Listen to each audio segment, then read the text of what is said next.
నా బర్త్డే వస్తుంది, గుర్తుందా చేసి? అన్ని మర్చిపోయినా, యాదుకుండేది గదొక్కటే. నా మీద ఎంత ప్రేమ నీకు. ఈసారి గిఫ్ట్ ఏమిస్తున్నావు?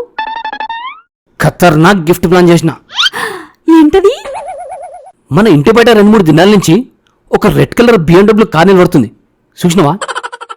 BMW కారా? చూడలేదే. రా చూపిస్తా, చూడు. వావ్, సేమ్ గసంటే red shirt nail polish Amazon లో బుక్ చేసిన. రేపు వచ్చేస్తుంది. గోర్లకు పూసుకొని దోస్తులకు చూపించుకుంటావు. ఫుల్ స్టైల్ కొట్టుకో. స్టైల్ తర్వాత కొడతాం, అంతకంటే ముందు ఇంకొకరిని కొట్టాలి. चलती का नाम गाड़ी, चला की वन लेडी.